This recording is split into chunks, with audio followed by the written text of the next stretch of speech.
أذن للذين يقاتلون بأنهم ظلموا وإن الله على نصرهم لقدير الذين أخرجوا من ديارهم بغير حق إلا أن يقولوا ربنا الله صدق الله العلي العظيم رب اشرح لي صدري ويسر لي أمري واحلل عقدة من لساني يفقهوا قولي إن أريد إلا الإصلاح ما استطعت وما توفيقي إلا بالله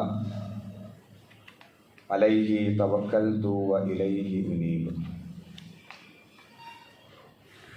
സത്യവിശ്വാസികളെ, വിശ്വാസിനികളെ, അള്ളാഹുവിൻ്റെ കൽപ്പനകൾ പാലിച്ച് മുത്തഖീങ്ങളായി ജീവിക്കണമെന്ന് എന്നോടെന്ന പോലെ നിങ്ങൾ ഓരോരുത്തരോടും ഉപദേശിക്കുന്നു, വസിയത്ത് ചെയ്യുന്നു. അള്ളാഹു സുബ്ഹാനഹു വ തആല യഥാർത്ഥ മുത്തഖീങ്ങളിൽ നാം ഏവരെയും ഉൾപ്പെടുത്തുമാറാകട്ടെ. നമ്മുടെ ഇബാദത്തുകൾ യഥാവിധി അള്ളാഹു സ്വീകരിക്കുമാറാകട്ടെ.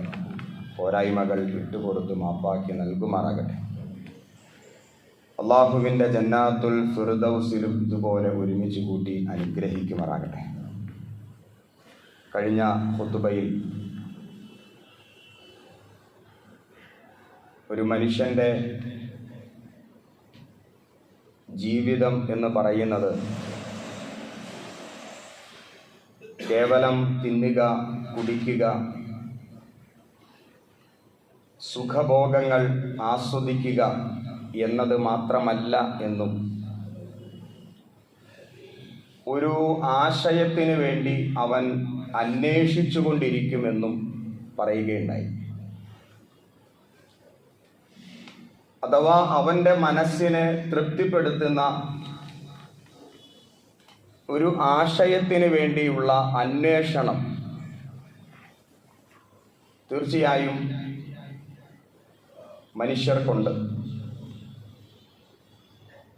പ്രവാചകൻ സ്വല്ലല്ലാഹു അലൈഹി വസല്ലമയുടെ സ്വഹാബിമാരിൽ പ്രമുഖനായിരുന്ന സൽമാനുൽ ഫാരിസി റളിയല്ലാഹു അൻഹു, അദ്ദേഹത്തിൻ്റെ ചരിത്രം പരിശോധിക്കുമ്പോൾ നമുക്കത് കാണാൻ സാധിക്കും. അദ്ദേഹം ജനിച്ചത് ഒരു മജൂസി കുടുംബത്തിലാണ്. മജൂസി എന്ന് പറയുമ്പോൾ അഗ്നി ആരാധകരാണ്. മാതാപിതാക്കൾ, കുടുംബം പാരമ്പര്യമായിട്ട് അഗ്നി ആരാധകർ ആയിരുന്നു. പക്ഷേ സൽമാനുൽ ഫാരിസി, അദ്ദേഹത്തിൻ്റെ മനസ്സ് അസ്വസ്ഥമായിരുന്നു. അങ്ങനെ അദ്ദേഹം ക്രൈസ്തവരുമായിട്ട് ബന്ധപ്പെടുന്നുണ്ട്. ക്രൈസ്തവ പാതിരിമാർ, അവരുമായിട്ട് സഹവസിക്കുന്നു. അങ്ങനെ ക്രിസ്തു മതം, അതാണ് യഥാർത്ഥ സത്യമതം എന്ന് അദ്ദേഹം മനസ്സിലാക്കി ക്രിസ്തു മതം അദ്ദേഹം സ്വീകരിക്കുന്നുണ്ട്. കുറേ കാലം അദ്ദേഹം ക്രിസ്തു മതത്തിൽ അവരുടേതായ പ്രാർത്ഥനകളും ആചാരങ്ങളുമായി കഴിച്ചുകൂട്ടി. പക്ഷെ അദ്ദേഹത്തിൻ്റെ മനസ്സ് അപ്പോഴും അദ്ദേഹത്തിൻ്റെ മനസ്സിനെ തൃപ്തിപ്പെടുത്തുന്ന ഒരു ആശയത്തിന് വേണ്ടിയുള്ള അന്വേഷണത്തിലായിരുന്നു. അങ്ങനെയാണ് അദ്ദേഹം മക്കയിൽ ഒരു പ്രവാചകൻ വന്നിട്ടുണ്ട്, അഥവാ ഇന്നത്തെ ഇറാൻ, അന്നത്തെ പേർഷ്യ, അവിടെയാണ് സൽമാനുൽ ഫാരിസി റളിയല്ലാഹു തആല അൻഹു ജനിച്ചത്. സത്യം അന്വേഷിച്ചുള്ള അദ്ദേഹത്തിൻ്റെ യാത്ര. അങ്ങനെയാണ് മക്കയിൽ ഒരു പ്രവാചകൻ വന്നിട്ടുണ്ട് എന്ന് അദ്ദേഹം അറിയുന്നതും ആ പ്രവാചകന്റെ അടയാളങ്ങൾ അദ്ദേഹം മനസ്സിലാക്കുന്നതും. ദീർഘമായ യാത്ര ചെയ്ത് അദ്ദേഹം മദീനയിൽ എത്തി. ആ സന്ദർഭത്തിൽ പ്രവാചകൻ മദീനയിൽ ആയിരുന്നു. അവിടെ വന്നിട്ട് അദ്ദേഹം ഇസ്ലാം സ്വീകരിക്കുന്നുണ്ട്. അപ്പോഴാണ് അദ്ദേഹത്തിൻ്റെ മനസ്സ് സ്വസ്ഥമായത്. ചുരുക്കി പറഞ്ഞാൽ ഒരു അന്വേഷണാത്മക മനസ്സ്, ഇതാണ് ബുദ്ധിയുള്ള ഒരു മനുഷ്യനെ സംബന്ധിച്ചിടത്തോളം ഉണ്ടാവുക. താൻ വിശ്വസിക്കുന്ന ആചാരങ്ങളിൽ, സമ്പ്രദായങ്ങളിൽ കെട്ടുപിണഞ്ഞ് കിടക്കുകയല്ല, മറിച്ച് അന്വേഷണാത്മകമായ മനസ്സാണ്. ആ മനസ്സുള്ളവർക്ക് തീർച്ചയായും സത്യത്തിൽ എത്തിച്ചേരാൻ സാധിക്കും. ഇതുതന്നെയാണ് ഖുർആനും പറയുന്നത്. അപ്പോൾ മനുഷ്യരുടെ പ്രത്യേകത, ഒരു ആശയം അവന് വേണം, ഒരു ഐഡിയോളജി അവന് വേണം. ചരിത്രത്തെ നിങ്ങൾ ഒന്ന് വിലയിരുത്തുകയാണെങ്കിൽ, ഭൗതികമായ ആശയങ്ങൾക്ക് വേണ്ടി ജീവിതം സമർപ്പിച്ചവരുണ്ട്.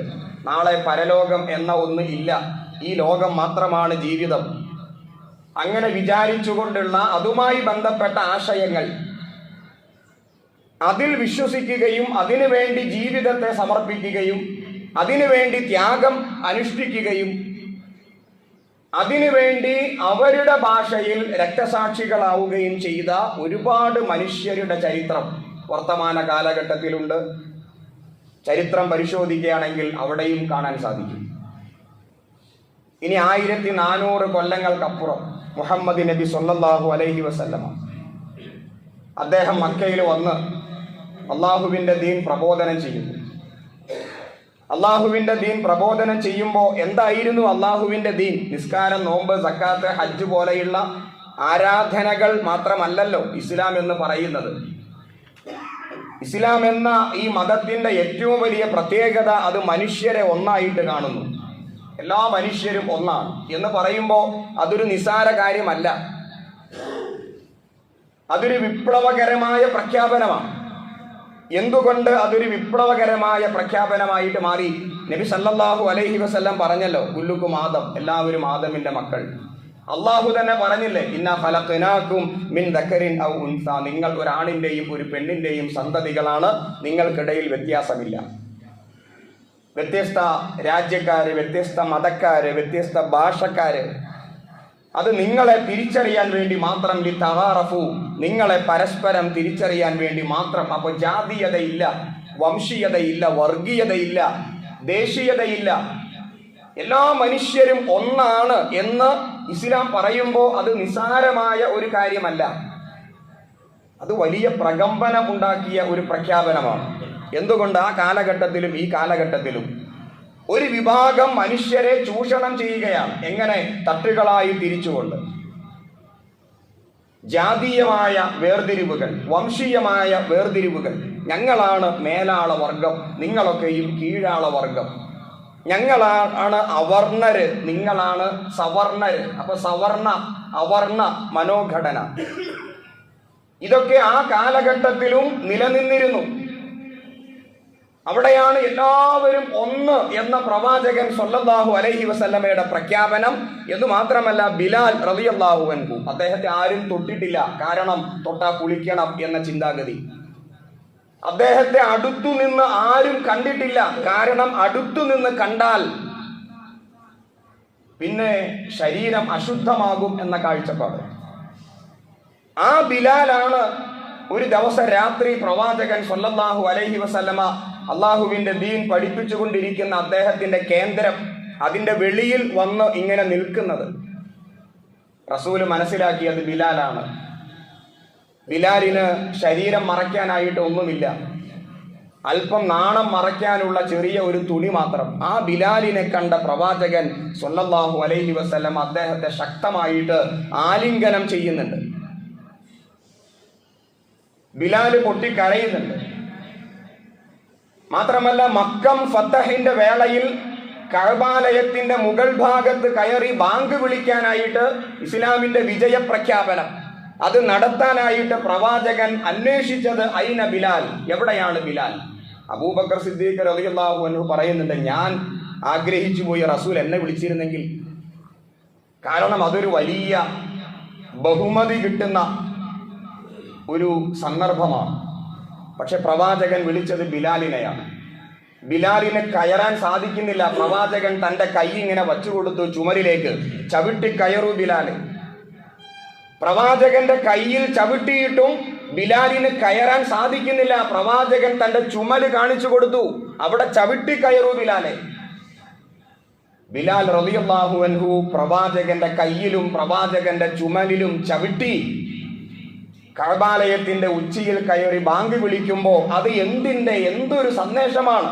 എല്ലാ മനുഷ്യരും ഒന്നാണ് എന്നതിന്റെ പ്രായോഗിക രൂപമാണ്. ഇതിനെ സമ്മതിച്ചു കൊടുക്കില്ല ഒരു വിഭാഗം, ഇതിനെ ഒരു വിഭാഗം അംഗീകരിക്കില്ല. സവർണ മേധാവിത്വം അതിനെ അംഗീകരിക്കില്ല. ബ്രാഹ്മണിക്കൽ മേൽക്കോയ്മ അതിനെ അംഗീകരിക്കില്ല. എല്ലാ മനുഷ്യരും ഒന്നായാൽ ശരിയാവില്ല. എല്ലാ മനുഷ്യരെയും തട്ടുകളായി തിരിക്കണം, എങ്കിലേ തങ്ങളുടെ ചൂഷണ മനോഘടനയ്ക്ക് പ്രസക്തിയുള്ളൂ. ഇതായിരുന്നു ആ കാലഘട്ടത്തിലെയും ഈ കാലഘട്ടത്തിലെയും രാഷ്ട്രീയം. അവിടെയാണ് ഇസ്ലാമിന്റെ ഈ പ്രഖ്യാപനം. അതുകൊണ്ട് അവർ തീരുമാനിച്ചു ഇസ്ലാമിനെ വേരോടെ പിഴുതെറിയണം. ഇന്നും അത് തന്നെയാണ്. എന്തുകൊണ്ട് ഇസ്ലാമിനോട് ശത്രുത? എന്തുകൊണ്ട് ഇസ്ലാമിനെ വേരോടെ പിഴുതെറിയണം? ഒറ്റ കാരണമേ ഉള്ളൂ, ഈ മാനവികത, ഹ്യൂമാനിറ്റി. എല്ലാ മനുഷ്യരെയും ഒന്നായി കാണുന്ന ഇസ്ലാമിന്റെ ഈ സന്ദേശം അതിനെ വച്ചുപൊറുപ്പിക്കില്ല. അതുകൊണ്ടാണ് മക്കയിൽ ഇസ്ലാമിനെതിരെ ശക്തമായ പോരാട്ടം നടന്നത്. ഇസ്ലാമിന്റെ തൗഹീദും ശിർക്കിനെതിരായ പോരാട്ടവും എല്ലാം അതിൽ അടങ്ങിയിട്ടുണ്ട്. സ്വഹാബിമാർ, വിശ്വാസികൾ മക്ക വിട്ട് മദീനയിലേക്ക് പലായനം ചെയ്യേണ്ടി വന്നു. അതൊരു നിസ്സാരമായ പലായനമല്ല. അള്ളാഹുവിന്റെ ദീനിനു വേണ്ടി എല്ലാം അവർ സമർപ്പിച്ചു. മദീനയിലേക്ക് അവർ പലായനം ചെയ്തു. ഏതാണ്ട് 13 വർഷക്കാലം കൊടിയ മർദ്ദനങ്ങൾ മുസ്ലിങ്ങൾ ഏറ്റുവാങ്ങി. സമാനതകളില്ല. ആ ചരിത്രമൊക്കെ വായിച്ചാൽ നിങ്ങൾക്ക് ബോധ്യപ്പെടും. ക്രൂരമായ പീഡനങ്ങൾ. സുമയ്യ റളിയല്ലാഹു തആല അൻഹ മൃഗീയമായിട്ട് കൊല്ലപ്പെട്ടു, അഥവാ രക്തസാക്ഷിയായി. ഈ പറയപ്പെട്ട ബിലാൽ റളിയല്ലാഹു അൻഹു അതിക്രൂരമായി പീഡിപ്പിക്കപ്പെട്ടു. ആകാശത്ത് കഴുകന്മാർ വട്ടമിട്ട് പറന്നു എന്നാണ്. എന്തിന്? മരിച്ചു കഴിഞ്ഞാൽ അത് കൊത്തി വലിക്കാനായിട്ട്. അത്രമാത്രം ക്രൂരമായ പീഡനങ്ങൾ ബിലാൽ റളിയല്ലാഹു അൻഹു ഏറ്റുവാങ്ങി. അങ്ങനെയാണ് രക്ഷയില്ലാതെ മദീനയിലേക്കുള്ള പലായനം ഉണ്ടായത്. ആ മദീനയിലേക്ക് പലായനം ചെയ്ത മുസ്ലിങ്ങളെ അവിടെന്നും പിഴുതെറിയണം. ഇതിനെ ഈ ഭൂമുഖത്ത് വച്ചുകൊണ്ടിരിക്കാൻ പാടില്ല. യുരീദൂന ലിയുത്ഫിഉ നൂറല്ലാഹ്, അള്ളാഹുവിന്റെ പ്രകാശത്തെ ഊതിക്കെടുത്താൻ അവർ ആഗ്രഹിക്കുന്നു. വല്ലാഹു മുത്തിമ്മു നൂരിഹി, പക്ഷെ അള്ളാഹുവിന്റെ പ്രകാശത്തെ പൂർത്തിയാക്കാൻ അള്ളാഹു ആഗ്രഹിക്കുന്നു. വലൗ കരിഹൽ മുശ്രിക്കൂൻ, അല്ലെങ്കിൽ വലൗ കരിഹൽ കാഫിറൂൻ, സത്യനിഷേധികൾ എത്ര തന്നെ വെറുത്താലും ശരി, അള്ളാഹുവിന്റെ വെളിച്ചം, അള്ളാഹുവിന്റെ ഈ പ്രകാശം അതേതാണ്? അള്ളാഹുവിന്റെ ദീനാണ്. ആ അള്ളാഹുവിന്റെ ദീനിനെ ഊതിക്കെടുത്താൻ, അതിനെ വേരോടെ പിഴുതെറിയാൻ അവർ ആഗ്രഹിക്കുന്നു. ഇന്നും അങ്ങനെ തന്നെ, അന്നും അങ്ങനെ തന്നെ, വ്യത്യാസങ്ങളൊന്നുമില്ല. മദീനയിൽ ഇസ്ലാമിക സമൂഹം ഏതാണ്ട് ശക്തിപ്പെട്ട ഒരു സംസ്കാരമായി, സംഘടിത സമൂഹമായി, ഒരു രാഷ്ട്ര സംവിധാനം ചെറുതാണെങ്കിലും അങ്ങനെ സംഘടിച്ച് ശക്തിപ്പെട്ട് മാതൃകാ സമൂഹമായി മദീനയിൽ വളർന്നു വരുമ്പോഴാണ് അതിനെ വേരോടെ പിഴുതെറിയാൻ മക്കക്കാര് സർവസന്നാഹങ്ങളുമായി വരുന്നു. അതാണ് ബദർ യുദ്ധം. ഇനി ഈ പ്രകാശത്തെ വച്ചുകൊണ്ടിരിക്കാൻ പാടില്ല. നമുക്കത് ആപത്താണ്. മനുഷ്യരെ മുഴുവൻ ഒന്നായി കണ്ട് സാഹോദര്യത്തിന്റെ സന്ദേശം, അതിനെ പ്രകാശിപ്പിക്കുന്ന ഈ പ്രസ്ഥാനത്തെ വച്ചുകൊണ്ടിരിക്കാൻ പാടില്ല. മക്കക്കാര് സർവസന്നാഹങ്ങളുമായി, നിസാരമായിട്ടല്ല വന്നത്. 1000-ഓളം സൈന്യം എന്ന് പറയുമ്പോൾ ആ കാലഘട്ടത്തിലെ ശക്തമായ ഒരു സൈന്യമാണ്. അവര് വെറുതെയല്ല, എല്ലാ ആയുധങ്ങളുമായിട്ട്, എല്ലാ പടക്കോപ്പുകളുമായിട്ടാണ് വന്നത്. അല്ലാഹു സുബ്ഹാനഹു വ തആല ഞാനിവിടെ ഓതിവെച്ച സൂറത്ത് ഹജ്ജിലെ 39-ാമത്തെ ആയത്താണ്. വിശ്വാസികളോട് പറഞ്ഞു ആ സന്ദർഭത്തിൽ, ഉദിന ലില്ലദീന യുഖാതിലൂന, യുദ്ധം ചെയ്യാനായിട്ട് അനുവാദം നൽകപ്പെട്ടിരിക്കുന്നു. ബി അന്നഹും ദുലിമു, എന്തുകൊണ്ടെന്നാൽ അവർ മർദ്ദിതരാണ്. 13 കൊല്ലമായി സഹിക്കുന്നു. 13 കൊല്ലമായി തിരിച്ചൊന്നും പറഞ്ഞിട്ടില്ല. ക്രൂരമായ മർദ്ദനങ്ങൾ ഏറ്റുവാങ്ങി, അടികൊണ്ടു, ആക്ഷേപങ്ങൾ സഹിച്ചു, എല്ലാം ഇട്ടെറിഞ്ഞ് മദീനയിലേക്ക് രക്ഷപ്പെട്ടു. എന്നിട്ടും പുറകെ വരുന്നു. എന്നിട്ടും സ്വസ്ഥതയും സമാധാനവും നൽകുന്നില്ല. അങ്ങനെയുള്ള മുസ്ലിം സമുദായത്തിന് അല്ലാഹു സുബ്ഹാനഹു വ തആല അനുവാദം കൊടുക്കുകയാണ്. ഉദിന ലില്ലദീന യുഖാതിലൂന ബിഅന്നഹും ദുലിമു, യുദ്ധം ചെയ്യാനായിട്ട് അവർക്ക് അനുവാദം നൽകപ്പെട്ടിരിക്കുന്നു. എന്തുകൊണ്ടെന്നാൽ ബിഅന്നഹും ളുലിമൂ, അവർ മർദ്ദിതരാണ്, അവർ പീഡിതരാണ്, അവർ ആക്രമിക്കപ്പെട്ടവരാണ്. വഇന്നല്ലാഹ അലാ നസ്രിഹിം ലഖാദിറൂൻ, ഈ മർദ്ദിതരായ ജനസമൂഹത്തെ സഹായിക്കാൻ അല്ലാഹു തയ്യാറാണ്. എന്തുകൊണ്ട് അവർ പീഡിതരായി? അല്ലദീന ഉഖ്രിജൂ മിൻ ദിയാരിഹിം, അവർ വീടുകളിൽ നിന്ന് ആട്ടി ഓടിക്കപ്പെട്ടു. ബിഗൈരി ഹഖ്ഖിൻ, അന്യായമായി. ഇല്ലാ അൻ യഖൂലു റബ്ബുനല്ലാഹ്, ഞങ്ങളുടെ റബ്ബ് അല്ലാഹുവാണ് എന്ന് അവർ പറഞ്ഞു. അതുകൊണ്ട് അവർ വീടുകളിൽ നിന്ന് ആട്ടി ഓടിക്കപ്പെട്ടവരാണ്, അന്യായമായിട്ട് ആട്ടി ഓടിക്കപ്പെട്ടവരാണ്. അതുകൊണ്ട് നിങ്ങൾക്ക് അനുവാദം നൽകുന്നു, സംഘടിക്കുക, പ്രതിരോധിക്കുക. ആ വരുന്ന സൈന്യത്തെ നിങ്ങൾ പ്രതിരോധിക്കുക. അതായത് യുദ്ധം തുടങ്ങിയത് മുസ്ലിങ്ങളല്ല. ഇസ്ലാം യുദ്ധത്തെ സംബന്ധിച്ച് പറയുന്നില്ല. ഇസ്ലാം യുദ്ധത്തിന്റെ മതമല്ല. ഇസ്ലാം വാളിന്റെ മതമല്ല, വാളുകൊണ്ട് പ്രചരിച്ച മതവുമല്ല. മറിച്ച് ഈ പ്രകാശത്തെ ഊതിക്കെടുത്താൻ വേണ്ടി വരുമ്പോ കഴിഞ്ഞ 13 കൊല്ലമായി സഹിക്കുന്നു, വിട്ടുതരുന്നില്ല. ഇനി പ്രതിരോധിച്ചില്ലെങ്കിൽ മുഹമ്മദ് നബി സല്ലല്ലാഹു അലൈഹി വസല്ലമ സുജൂദിൽ കിടന്ന് ബദർ യുദ്ധത്തിന്റെ വേളയിൽ, ആ യുദ്ധം തുടങ്ങുന്നതിന് മുമ്പ് അദ്ദേഹത്തിന്റെ ടെന്റിൽ സുജൂദിൽ കിടന്ന് അദ്ദേഹം നടത്തിയ ഒരു പ്രാർത്ഥന ഹദീസ് ഗ്രന്ഥങ്ങൾ വളരെ പ്രാധാന്യത്തോടെ റിപ്പോർട്ട് ചെയ്തിട്ടുണ്ട്. അദ്ദേഹം നടത്തിയ പ്രാർത്ഥന ഇപ്രകാരമായിരുന്നു: അല്ലാഹു, ഇതൊരു ചെറിയ സംഘമാണ്, ഇതൊരു കൊച്ചു സംഘമാണ്, 313 ഉള്ളൂ. 313 എന്ന് പറയുമ്പോൾ 1000 313 ഒന്ന് താരതമ്യം ചെയ്യുക. ആ 313ന്റെ കയ്യിൽ ആയുധങ്ങളായിട്ട് എന്തൊക്കെയുണ്ട്? അതും ചരിത്രം കൃത്യമായി രേഖപ്പെടുത്തി. എല്ലാവർക്കും ആയുധങ്ങളില്ല, എല്ലാവർക്കും പടച്ചട്ടയില്ല, എല്ലാവർക്കും കുതിരയില്ല, എല്ലാവർക്കും ഒട്ടകമില്ല. ആയുധങ്ങൾ വളരെ കുറവാണ്. അങ്ങനെയുള്ള ഒരു കൊച്ചു സംഘമാണിത്. ഈ കൊച്ചു സംഘത്തെ എങ്ങാനും നീ പരാജയപ്പെടുത്തിയാൽ ഈ ഭൂമിയിൽ നിനക്ക് ഇബാദത്ത് ചെയ്യാൻ, നിന്റെ ദീനിന്റെ സന്ദേശത്തെ പ്രചരിപ്പിക്കാൻ ആരും തന്നെ ഉണ്ടാവുകയില്ല. നീ വിജയിപ്പിച്ചേ പറ്റൂ. ഇത് റസൂലിന്റെ പ്രാർത്ഥനയാണ്. റസൂല് കണ്ണീരണിഞ്ഞ് പ്രാർത്ഥിക്കുന്നു, സുജൂദിൽ നിന്ന് എഴുന്നേൽക്കുന്നില്ല. ആ സന്ദർഭത്തിലാണ് അബൂബക്കർ സിദ്ദീഖ് റളിയല്ലാഹു അൻഹു വന്നിട്ട് പറയുന്നത്, മദീ പ്രവാചകരെ പടച്ചവൻ സഹായിക്കും. എല്ലാം മറന്നാണ് അവർ പോരാടിയത്. അവർ പോരാടിയത് രക്തസാക്ഷിയാകാൻ വേണ്ടിയിട്ടല്ല, അവർ പോരാടിയത് മരിക്കാൻ വേണ്ടിയിട്ടല്ല, അവർ പോരാടിയത് അള്ളാഹുവിന്റെ ദീനിന്റെ നിലനിൽപ്പിന് വേണ്ടിയിട്ടാണ്. എന്നാ ഇനി പോയി മരിച്ചേക്കാം, അതല്ല അവരുടെ അജണ്ട. മറിച്ച് എന്റെ ജീവൻ പോയാലും അള്ളാഹുവിന്റെ ദീൻ നിലനിൽക്കണം, അല്ലാതെ ഞാൻ പോയിട്ട് രക്തസാക്ഷിയാകാൻ. അങ്ങനെ ഒരു വികാരത്തിന് അടിപ്പെട്ടവരല്ല അവർ, വിവേകത്തിന് അടിപ്പെട്ടവരാണ്. നമ്മൾ വിചാരിക്കും മുസ്ലിങ്ങളൊക്കെ ഓടിച്ചെന്ന് വാളെടുത്ത് രക്തസാക്ഷിയാകണം. അല്ല, അള്ളാഹുവിന്റെ ദീനാണ് എനിക്ക് വലുത്. അള്ളാഹുവിന്റെ ദീൻ പരാജയപ്പെട്ടുകൂടാ. എന്റെ ജീവൻ പോയാലും ശരി, അതാണ് രക്തസാക്ഷിത്വം. എന്റെ ജീവൻ ബലി കൊടുത്തും അള്ളാഹുവിന്റെ ദീനിനെ ഞാൻ നിലനിർത്തും, അതാണ് രക്തസാക്ഷിത്വം. അപ്പൊ അവരേറ്റവും അധികം ആഗ്രഹിച്ചത് അള്ളാഹുവിന്റെ ദീനിനെ നിലനിർത്താൻ വേണ്ടിയിട്ടാണ്. ഈ 313 പേരും 1000 പേരും ഏറ്റുമുട്ടുന്നു. ബദർ യുദ്ധത്തിന് ഇസ്ലാമിൽ വലിയ വലിയ സ്ഥാനമുണ്ട്. വിശുദ്ധ ഖുർആൻ വലിയ പ്രാധാന്യത്തോടെ ബദർ യുദ്ധത്തെ നിരൂപണം ചെയ്യുന്നുണ്ട്. നിങ്ങൾക്ക് ബദർ യുദ്ധത്തെ സംബന്ധിച്ച് പഠിക്കണമെങ്കിൽ സൂറത്ത് അൻഫാൽ ഒന്ന് വായിച്ചാൽ മതി. അതിൻ്റെ അകത്ത് ബദർ യുദ്ധത്തെ അല്ലാഹു സുബ്ഹാനഹു വ തആല നിരൂപണം ചെയ്യുന്നുണ്ട്. നമ്മളിപ്പോഴും ബദരീങ്ങൾ എന്ന് വിളിക്കും, നമ്മൾ അവരെ വല്ലാതെ ആദരിക്കുന്നു. ബദരീങ്ങളെ പേര് കേൾക്കുമ്പോൾ റളിയല്ലാഹു തആല അൻഹും എന്ന് നമ്മൾ പ്രത്യേകമായി പറയുന്നു. ശരിയാണ്, പണ്ട് പ്രവാചകൻ സ്വല്ലല്ലാഹു അലൈഹി വസല്ലമയുടെ കാലഘട്ടത്തിൽ സ്വഹാബിമാര് പരസ്പരം പരിചയപ്പെടുത്തുമ്പോൾ പുതിയ പുതിയ ഇസ്ലാം സ്വീകരിച്ചു വന്ന ആളുകളോട് ബദർ യുദ്ധത്തിൽ പങ്കെടുത്തവരാണെങ്കിൽ അവർ പരിചയപ്പെടുത്തുമ്പോൾ പറയുമായിരുന്നു, അന ബദരി, ഞാൻ ബദരിയാണ്. അല്ലെങ്കിൽ പറയുമായിരുന്നു, ഞാൻ ബദരീന്റെ മകനാണ്. ഒരു സ്ഥാനവും ബഹുമാനവും ആദരവും ബദരീങ്ങൾക്ക് ലഭിച്ചിരുന്നു. നമ്മുടെ കാലഘട്ടത്തിൽ സ്വാതന്ത്ര്യ സമരത്തിൽ പങ്കെടുത്ത എൻ്റെ ഉപ്പ സ്വാതന്ത്ര്യ സമരത്തിൽ പങ്കെടുത്ത വ്യക്തിയാണ്, അല്ലെങ്കിൽ ഞാൻ സ്വാതന്ത്ര്യ സമരത്തിൽ പങ്കെടുത്തയാളാണ് എന്നൊക്കെ പറയുമ്പോൾ നമുക്ക് ലഭിക്കുന്ന പദവിയും സ്ഥാനവും പോലെ അന ബദരി, ഞാൻ ബദരിയാണ്. നമ്മുടെ സൂറത്ത് മുംതഹിനയിൽ പഠിച്ചല്ലോ. റമദാൻ മാസത്തിൽ നമ്മൾ പഠിക്കാൻ വേണ്ടി തെരഞ്ഞെടുത്ത ഒരു സൂറയാണ് മുംതഹിന. ഈ മുംതഹിനയിൽ ഒരു സ്വഹാബി ചെയ്ത ഗുരുതരമായ ഒരു തെറ്റ് ആ തെറ്റുവരെ മുഹമ്മദ് നബി സല്ലല്ലാഹു അലൈഹി വസല്ലമ അദ്ദേഹത്തിന് പുറത്തു കൊടുത്തു. അദ്ദേഹം ബദർ യുദ്ധത്തിൽ പങ്കെടുത്ത വ്യക്തിയായതുകൊണ്ട് ആ ഒരു പദവി അദ്ദേഹത്തിന് നൽകിക്കൊണ്ട് അദ്ദേഹം ചെയ്ത തെറ്റിനെ വരെ പ്രവാചകൻ സല്ലല്ലാഹു അലൈഹി വസല്ലം പുറത്തു കൊടുക്കുകയുണ്ടായി.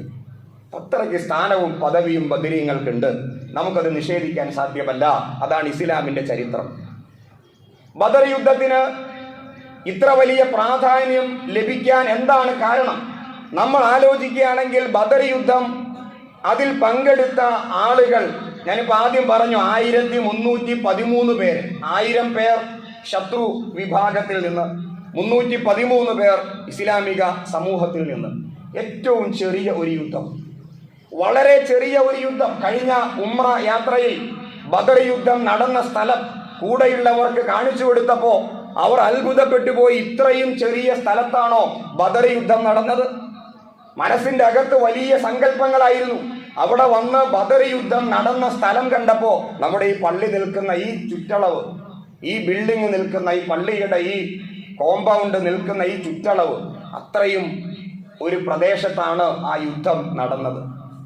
അപ്പോൾ ചരിത്രത്തിൽ ഏറ്റവും ചെറിയ യുദ്ധം. ആ യുദ്ധത്തിന്റെ സമയ ദൈർഘ്യം എന്ന് പറയുന്നത് രാവിലെ തുടങ്ങി ഉച്ചയ്ക്ക് അവസാനിച്ചു. അത്ര ഉണ്ടായിട്ടുള്ളൂ. മുസ്ലിങ്ങളുടെ പക്ഷത്തു നിന്ന് 14 പേർ രക്തസാക്ഷികളായി, ശത്രു വിഭാഗത്തിൽ നിന്ന് 70ഓളം പേർ രക്തസാക്ഷികളായി, 70ഓളം പേരെ ബന്ദികളായിട്ട് പിടിച്ചു. ഇന്നത്തെ ഇറാൻ, ഇസ്രായേൽ, അമേരിക്കയും ചേർന്ന് ഇറാനെ ആക്രമിക്കുന്ന ഇപ്പോഴത്തെ യുദ്ധം ഏതാണ്ട് 4-5 ദിവസം പിന്നിട്ടു. 1000ഓളം പേർ ഇറാനിൽ കൊല്ലപ്പെട്ടു. ബാക്കി എത്ര പേർ അപ്പുറത്ത് എന്ന് കൃത്യമായ കണക്കില്ല.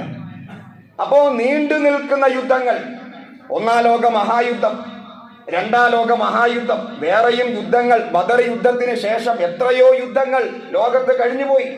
ഭീകരമായ യുദ്ധങ്ങൾ, എത്ര ലക്ഷക്കണക്കിന് ആളുകൾ അതിൽ കൊല്ലപ്പെട്ടു. അതിനെയൊക്കെ വച്ചിട്ട് താരതമ്യം ചെയ്യുമ്പോൾ ബദർ യുദ്ധം എന്നത് വളരെ വളരെ ചെറിയ ഒരു യുദ്ധം. യുദ്ധമെന്ന് വരെ വിശേഷിപ്പിക്കാൻ സാധ്യമല്ല. അത്രയ്ക്കും ചെറിയ ഒരു പോരാട്ടം, ഒരു സംഘർഷം. ആ യുദ്ധത്തെ നമ്മൾ ഇത്ര വലിയ പ്രാധാന്യത്തോടെ കാണുന്നത് വിശുദ്ധ ഖുർആൻ അതിന് കൊടുത്ത പ്രാധാന്യമാണ്. അതിന് പ്രാധാന്യം കൊടുക്കാൻ കാരണമുണ്ട്. ഒന്നാമതായി ഖുർആൻ ആ യുദ്ധത്തെ വിളിച്ച ഒരു പേരുണ്ട്. ആ യുദ്ധം നടന്ന ദിവസത്തെ ഖുർആൻ അഭിസംബോധന ചെയ്തത് യൗമുൽ ഫുർഖാൻ എന്നാണ്. എന്താണ് യൗമുൽ ഫുർഖാൻ? വിശുദ്ധ ഖുർആനെ സംബന്ധിച്ച് നമ്മൾ പറയും ഖുർആൻ എന്നത് ഫുർഖാനാണ്. ഖുർആനിന്റെ മറ്റൊരു പേരാണ് ഫുർഖാൻ, അഥവാ സത്യാസത്യ വിവേചകം. സത്യമേതാണ് അസത്യമേതാണ് എന്ന് വേർതിരിക്കുന്ന ഉരക്കല്ല്, അതാണ് ഫുർഖാൻ. ആ ഒരു വാക്ക് അല്ലാഹ് ഖുർആന് കൊടുത്ത അതേ വാക്കാണ് ബദർ യുദ്ധം നടന്ന ദിവസത്തെ വിശേഷിപ്പിക്കാൻ ഉപയോഗിച്ചത്. യൗമുൽ ഫുർഖാൻ, സത്യാസത്യ സംഘട്ടനം നടന്ന ദിവസം. ആ യുദ്ധത്തിൽ സത്യമാണ് ജയിച്ചത്. അതുവരെ ആളുകൾക്ക് സംശയമാണ് ഏതാണ് സത്യത്തിന്റെ പക്ഷം. കാരണം അബൂജഹൽ പുറപ്പെടുമ്പോ കഅബയുടെ, അബൂജഹലാണ് ശത്രു വിഭാഗത്തിന്റെ നായകൻ. അബൂജഹൽ പുറപ്പെടുന്ന സമയത്ത് കഅബാലയത്തിന്റെ കില്ല പിടിച്ചിട്ട് അള്ളാഹുവോടാണ് പ്രാർത്ഥിച്ചത്, അള്ളാഹുവേ സത്യത്തിന്റെ പക്ഷത്തെ നീ വിജയിപ്പിക്കണമേ. പ്രാർത്ഥന ആരോട്? അള്ളാഹുവോട് തന്നെ. പ്രാർത്ഥിച്ചത് എവിടെ നിന്ന്? ലോകത്തെ ഏറ്റവും പവിത്രമായ പരിശുദ്ധമാക്കപ്പെട്ട കഅബാലയത്തിന്റെ ചോട്ടിൽ, അതും കഅബയുടെ കില്ല പിടിച്ചുകൊണ്ടാണ് അബൂജഹൽ ദുആ ചെയ്തു, അള്ളാഹുവേ സത്യത്തിന്റെ പക്ഷത്തെ നീ വിജയിപ്പിക്കണമേ. അപ്പൊ മക്കക്കാര് വിചാരിക്കുന്നു ഞങ്ങളാണ് സത്യത്തിന്റെ ആളുകൾ. ഇപ്പുറത്ത് മുഹമ്മദ് നബി സല്ലല്ലാഹു അലൈഹി വസല്ലമ സുജൂദിൽ കിടന്നുകൊണ്ട് സത്യത്തിന്റെ പക്ഷത്തെ നീ വിജയിപ്പിക്കണമേ. രണ്ടുപേരുടെയും പ്രാർത്ഥന ഒരേ പ്രാർത്ഥന. രണ്ടുപേരും പ്രാർത്ഥിച്ചത് അള്ളാഹുവോട്. നിങ്ങൾ ഈ പ്രാർത്ഥനകളെ മനസ്സിന്റെ അകത്തിട്ടൊന്ന് നിരൂപണം ചെയ്തു നോക്കൂ. എന്താണ് അവിടെ പ്രശ്നം? രണ്ടുപേരും അള്ളാഹുവോട് ദുആ ചെയ്യുന്നു. രണ്ടുപേരും സത്യത്തെ വിജയിപ്പിക്കാൻ വേണ്ടി പ്രാർത്ഥിക്കുന്നു. അവിടെ സത്യം ഏത് എന്ന് അറിയാൻ ജനങ്ങൾക്ക് ആകാംക്ഷയുണ്ട്. ജനങ്ങൾ കാത്തിരിക്കുന്നു. രണ്ടു കൂട്ടരും പറയുന്നു ഞങ്ങളാണ് സത്യത്തിന്റെ വാഹകർ. ജനം മുഴുവൻ ആകാംക്ഷയോടെ കാത്തിരിക്കുമ്പോ സത്യം ഏതാണ് എന്ന് മനുഷ്യ സമൂഹത്തെ ബോധ്യപ്പെടുത്തേണ്ട ബാധ്യത അള്ളാഹ്ക്കുണ്ട്. അതുകൊണ്ടാണ് ഇന്നൽ ബാത്തില കാന സഹൂക, സത്യമിത വന്നിരിക്കുന്നു, അസത്യമിത തകർന്നിരിക്കുന്നു. അസത്യം തകർന്ന് തരിപ്പണമാവുക തന്നെ ചെയ്യും. ലിയുഹിഖൽ ഹഖ, സത്യത്തെ സത്യമായിട്ട് കാണിക്കുവാൻ വേണ്ടി, വയുബ്തിലൽ ബാത്തില, അസത്യത്തെ അസത്യമായിട്ട് കാണിക്കുവാൻ വേണ്ടി. ആ ബദർ യുദ്ധത്തെ നിരൂപണം ചെയ്തുകൊണ്ട് അള്ളാഹു പറഞ്ഞ വാക്കുകളാണ്. അപ്പോ അവിടെ സത്യം ജയിച്ചു, അഥവാ ഇസ്ലാമാണ് ജയിച്ചത്. അപ്പൊ ജനങ്ങൾക്ക് ബോധ്യമായി ഏതാണ് സത്യത്തിന്റെ കൂട്ടർ. അബൂജഹലൊക്കെ ആ യുദ്ധത്തിൽ കൊല്ലപ്പെട്ടു. 70ഓളം പ്രമുഖരായ അറബ് നേതാക്കന്മാർ, ഖുറൈശി പ്രമുഖർ ആ യുദ്ധത്തിൽ കൊല്ലപ്പെട്ടു. 14ഓളം വിശ്വാസികൾ ആ യുദ്ധത്തിൽ രക്തസാക്ഷികളായി. ഇതാണ് ബദർ യുദ്ധത്തിന്റെ ഒരു ചെറിയ ചരിത്രം. ഇനി മനസ്സിലാക്കേണ്ടത്, ബദർ യുദ്ധത്തിൽ മുസ്ലിങ്ങൾ എന്തുകൊണ്ട് ജയിച്ചു? ഈ 313 പേര് ജയിക്കുമോ? ആരോഗ്യമുള്ളവനും ആരോഗ്യമില്ലാത്തവനും ഏറ്റുമുട്ടിയാൽ പ്രകൃതിപരമായിട്ട് ആരാണ് ജയിക്കുക? ആരോഗ്യമുള്ളവനാണ്. വലിയ സംഘവും ചെറിയ സംഘവും ഏറ്റുമുട്ടിയാൽ വലിയ സംഘമേ ജയിക്കൂ. ഇതാണ് പ്രകൃതിയുടെ നിയമം.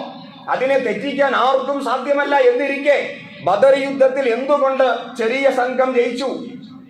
അതിന്റെ ഉത്തരവും അള്ളാഹു തന്നെ പറയുന്നു. ഒന്നാമതായിട്ട് പടച്ചവന്റെ സഹായം, വലഖദ് നസറകുമുല്ലാഹ് ബിബദിരിൻ വഅൻതും അദില്ലാ. തീർച്ചയായും അള്ളാഹു ബദർ യുദ്ധത്തിൽ നിങ്ങളെ സഹായിച്ചു, നിങ്ങൾ ന്യൂനപക്ഷമായിരുന്നു. ചെറിയ അതില്ല എന്ന് പറഞ്ഞാൽ ഊതിയാൽ പറക്കുന്ന ഒരു സംഘം, ഒരു ചെറിയ സംഘം, പറയത്തക്ക ശേഷിയില്ലാത്ത, ഞാൻ ആദ്യം പറഞ്ഞു, ആ ഒരു ചെറിയ സംഘത്തിന് വിജയമുണ്ടായതിന്റെ പുറകിൽ വലഖദ് നസറകുമുല്ലാഹ്, അള്ളാഹുവിന്റെ സഹായം ഒന്നുകൊണ്ട് മാത്രമാണ്. രണ്ടാമത്തെ ചോദ്യം, അള്ളാഹ് എന്തുകൊണ്ട് അവരെ സഹായിച്ചു എന്നതാണ്. എന്തുകൊണ്ട് യുദ്ധം ജയിച്ചു? അള്ളാഹുവിന്റെ സഹായം. അങ്ങനെയാണെങ്കിൽ അള്ളാഹു എന്തുകൊണ്ട് ആ 313 പേരെ സഹായിച്ചു? അതിന്റെ ഉത്തരവും അള്ളാഹു തന്നെ പറയുന്നുണ്ട്. ഒന്നാമതായിട്ട് അവര് അള്ളാഹുവിൽ നിഷ്കളങ്കമായി വിശ്വസിച്ചവരായിരുന്നു. രണ്ടാമതായി അവർ ആദർശത്തിന് വേണ്ടി, ഞാൻ ആദ്യം പറഞ്ഞ പോയിന്റാണ്, രക്തസാക്ഷിയാവുക എന്നതല്ല, മറിച്ച് ഞാൻ മരണപ്പെട്ടാലും എൻ്റെ ആദർശം ഒരിക്കലും താഴെ പോകാൻ പാടില്ല. അള്ളാഹുവിൻ്റെ ദീനിന് വേണ്ടി എന്തും സമർപ്പിക്കാൻ അവർ സന്നദ്ധരായിരുന്നു. ആ ത്യാഗ മനസ്സ്, സമർപ്പണ മനസ്സ്. മൂന്നാമതായി അവർ ഐക്യപ്പെട്ടിരുന്നു. അവർക്കിടയിൽ ഭിന്നിപ്പുണ്ടായിരുന്നില്ല, ഒറ്റ മനസ്സായിരുന്നു അവർക്ക്. മുഹമ്മദ് നബി സ്വല്ലല്ലാഹു അലൈഹി വസല്ലമയുടെ കീഴിൽ ഒറ്റക്കെട്ടായിരുന്നു. അവർക്കിടയിൽ യാതൊരു വക ഭിന്നിപ്പും അഭിപ്രായ വ്യത്യാസങ്ങളൊക്കെ ഉണ്ടായിരുന്നു, പക്ഷെ ഭിന്നിപ്പുണ്ടായിരുന്നില്ല. അള്ളാഹു തന്നെ പറയുന്നുണ്ട്, നിങ്ങൾ ഒരിക്കലും ഭിന്നിക്കരുത്, നിങ്ങൾ ഭിന്നിച്ചാൽ നിങ്ങളുടെ കാറ്റ് പോകും. ഖുർആൻ ഉപയോഗിച്ച പദപ്രയോഗമാണ്. നിങ്ങൾ നശിക്കും, നിങ്ങൾ തകരും. അപ്പൊ ബദരീങ്ങൾ ഒറ്റക്കെട്ടായിരുന്നു. അള്ളാഹുവിന് സമർപ്പിച്ച് അള്ളാഹുവിന്റെ ദീനിനു വേണ്ടി അവര് ശത്രുവിന്റെ സംഘബലത്തെ നോക്കാതെ, ആയുധബലത്തെ നോക്കാതെ ഉറച്ചു നിന്നു. ഇനി എടുത്തു പറയേണ്ട മറ്റൊരു സവിശേഷത, അവർ കൈകൂപ്പി നിന്നില്ല, അവര് ചാഞ്ചാടിയില്ല. ഇത്ര വലിയ സൈന്യമൊക്കെ വന്നാൽ നമുക്ക് ജയിക്കാൻ പറ്റുമോ? നമ്മൾ അങ്ങനെ യുദ്ധം ചെയ്യണോ? ഇതിപ്പോ എന്തിനാണ് ഇങ്ങനെ പോകുന്നത്? ഇത് മരണത്തിലേക്കുള്ള പോക്കല്ലേ? ആ ഒരു ചാഞ്ചാട്ടം ഉണ്ടായില്ല. സധൈര്യം അവർ ഉറച്ചു നിന്നു. ശത്രുവിന്റെ സന്നാഹം കണ്ട് അവർ തലകുനിച്ചില്ല. അത് എടുത്തു പറയേണ്ട ഒരു പോയിന്റാണ്. ഇന്നത്തെ മുസ്ലിം ലോകം തലകുനിക്കുന്നു. ഇന്നത്തെ മുസ്ലിം ലോകം കൈകൂപ്പി നിൽക്കുന്നു. ആർക്ക് മുമ്പിൽ? വ്യക്തമായി പറയേണ്ടതില്ല, നിങ്ങൾക്കറിയാം. സാമ്രാജ്യത്വത്തിന്റെ സയണിസ്റ്റ് ശക്തികൾക്ക് മുമ്പിൽ തലകുനിക്കുന്ന മനസ്സുള്ള മുസ്ലിം സമുദായത്തെ പടച്ചവൻ സഹായിക്കില്ല. കൊട്ടാര പണ്ഡിതന്മാർ ഈ സയണിസ്റ്റുകൾക്ക് വേണ്ടി അല്ലെങ്കിൽ സാമ്രാജ്യത്വ ശക്തികൾക്ക് വേണ്ടി സംസാരിക്കുന്നു, അവർക്ക് അനുകൂലമായി സംസാരിക്കുന്നു. എഴുന്നേറ്റ് നിൽക്കുന്നവരെ അടിച്ചൊതുക്കുക എന്ന നയമാണ് സാമ്രാജ്യത്വം പയറ്റുന്നത്. ഇറാനിൽ നമ്മളത് കണ്ടുകൊണ്ടിരിക്കുന്നു. എഴുന്നേറ്റ് നിൽക്കുന്നവരെ അടിച്ചൊതുക്കുക, ഞങ്ങളുടെ ആധിപത്യം. ഏതൊക്കെ എന്തൊക്കെ അഭിപ്രായ വ്യത്യാസങ്ങൾ ഉണ്ടെങ്കിലും നമ്മൾ ഐക്യപ്പെടേണ്ടത് ഇറാനുമായിട്ടാണ്. കാരണം അവർക്ക് അവരുടേതായ സ്വാതന്ത്ര്യമുണ്ട്. അവർക്ക് അവരുടേതായ ഭരണഘടനയുണ്ട്. അവർ പോരാടി നിൽക്കുന്നു. അവർ തലകുനിച്ചിട്ടില്ല, അവർ മാപ്പ് പറഞ്ഞിട്ടില്ല, പിന്മാറുകയില്ല എന്നു തന്നെ പറഞ്ഞുകൊണ്ടിരിക്കുന്നു. എത്ര ദിവസം വേണമെങ്കിലും ഞങ്ങൾ യുദ്ധം ചെയ്യാൻ തയ്യാറാണ് എന്നവർ പറഞ്ഞുകൊണ്ടേയിരിക്കുന്നു. ക്ഷമാപണത്തിന്റെ സ്വരമില്ല. നിങ്ങൾ ബദർ യുദ്ധത്തിലേക്ക് തിരിച്ചു വരിക. ബദർ യുദ്ധത്തിൽ 1000ഓളം വരുന്ന സൈന്യത്തെ കണ്ടിട്ട് പടച്ചവനെ പേടിയാകുന്നല്ലോ, നമുക്കിത് വേണ്ടായിരുന്നു, അതുകൊണ്ട് റസൂലെ നമുക്ക് തിരിച്ചു പോകാം, എന്തിനാണിപ്പോ ഇങ്ങനെ, ഇതിന്റെ ആവശ്യമുണ്ടോ എന്നൊക്കെ ചോദിച്ച, അങ്ങനെ അഭിപ്രായപ്പെട്ട, അങ്ങനെ സംസാരിച്ച ഒരു സഹാബിയും ഉണ്ടായിട്ടില്ല. മറിച്ച് സഹാബിമാര് പറഞ്ഞ വാക്കെന്താണെന്ന് അറിയുമോ? റസൂലെ, താങ്കൾ സമുദ്രത്തിലേക്ക് എടുത്ത് ചാടാൻ പറഞ്ഞാൽ ഞങ്ങൾ തയ്യാറാണ്, ഞങ്ങൾ സന്നദ്ധരാണ്. റസൂലെ, താങ്കൾ വിളിക്കുന്നിടത്തേക്ക് ഞങ്ങൾ വരാൻ റെഡിയാണ്. മൂസാ നബി അലൈഹിസ്സലാം അദ്ദേഹത്തിന്റെ അനുയായികൾ കൊടുത്ത വാക്ക് മറുപടി ഞങ്ങൾ പറയില്ല. മൂസാ നബി അലൈഹിസ്സലാം തോറ്റുപോയ ഒരു പ്രവാചകനാണ്. തോറ്റുപോയി എന്ന് പറയുമ്പോൾ ഞാൻ അതിനെ കുറ്റപ്പെടുത്തി പറയല്ല. വിശുദ്ധ ഖുർആന്റെ ഭാഷയിൽ അദ്ദേഹം പരാജയപ്പെട്ടുപോയി. അദ്ദേഹത്തിന്റെ ജീവിതകാലത്ത് അദ്ദേഹം മുന്നോട്ട് വെച്ച വിപ്ലവത്തെ അദ്ദേഹത്തിന് വിജയിപ്പിച്ചെടുക്കാൻ സാധ്യമായില്ല. എന്തുകൊണ്ട്? അനുയായികൾ പറഞ്ഞു, നീയും നിന്റെ റബ്ബും പോയി യുദ്ധം ചെയ്യുക. അൻത വറബ്ബുക ഫഖാതില ഇന്നാ ഹാഹുനാ ഖാഇദൂൻ, ഞങ്ങൾ ഇവിടെ ഇരുന്നു കൊള്ളാം, നീയും നിന്റെ റബ്ബും പോയിട്ട് പോരാടുക, ഞങ്ങൾക്ക് കഴിയില്ല, ഞങ്ങൾക്ക് സാധ്യമല്ല എന്ന് അനുയായികൾ പറഞ്ഞപ്പോ നേതാവിന് മാത്രമേ ശക്തിയുള്ളൂ. നേതാവ് അവിടെ പരാജയപ്പെട്ടു പോയി. അതുപോലെ ഞങ്ങൾ പറയില്ല റസൂലെ, സമുദ്രത്തിലേക്ക് എടുത്ത് ചാടാൻ പറഞ്ഞാലും ഞങ്ങൾ തയ്യാറാണ് എന്ന് ഒറ്റക്കെട്ടായി സ്വഹാബിമാർ പറഞ്ഞു. അവർ പോരാടിയപ്പോഴാണ് വലഖദ് നസറകുമുല്ലാഹു ബിബദരിൻ വഅൻതും അദില്ല, പടച്ചവന്റെ സഹായം ഉണ്ടായത്. അതുകൊണ്ട് പ്രിയ സഹോദരങ്ങളെ, ബദർ യുദ്ധത്തിൽ നിന്ന് നമുക്ക് വലിയ പാഠങ്ങളുണ്ട്. ഇത് വിശുദ്ധ റമദാൻ മാസമാണ്. നമ്മൾ തലകുനിക്കേണ്ടവരല്ല, ഇസ്സത്തോടെ ജീവിക്കേണ്ടവരാണ്. നമ്മൾ സത്യത്തിന്റെ വക്താക്കളാണ്. ആരുടെ മുമ്പിലും ക്ഷമ ചോദിച്ച് സംസാരിക്കേണ്ടവരല്ല. നെഞ്ചു വിരിച്ച് തല ഉയർത്തി സത്യത്തിന്റെ വക്താക്കളായി ജീവിക്കേണ്ടവരാണ്. അന്തസ്സുള്ളവരാണ്, പ്രൗഢിയുള്ളവരാണ്. നമ്മളാണ് ഇവിടെ ജീവിക്കേണ്ടവർ എന്ന് പറഞ്ഞാൽ സത്യത്തിന്റെ വാഹകം. ജനം, ലോകം എന്തൊക്കെ നമുക്കെതിരെ പറഞ്ഞാലും. മറ്റൊന്ന്, അള്ളാഹുവിന്റെ ദീനിനു വേണ്ടി എന്തും സമർപ്പിക്കാനുള്ള ത്യാഗ മനസ്സ്, സമർപ്പണ ബോധം, അതേപോലെ തഖ്വ, പടച്ചവനെ ഭയപ്പെട്ട് ജീവിക്കുക എന്ന സൂക്ഷ്മത, തഖ്വ ബോധം, അതുപോലെ ഐക്യപ്പെടുക എന്നത് വലിയ പ്രധാനപ്പെട്ട ഒരു കാര്യമാണ്. അഭിപ്രായ വ്യത്യാസങ്ങളൊക്കെ ഉണ്ടാകും, പക്ഷേ നമ്മളൊക്കെയും മുസ്ലിങ്ങളാണ്.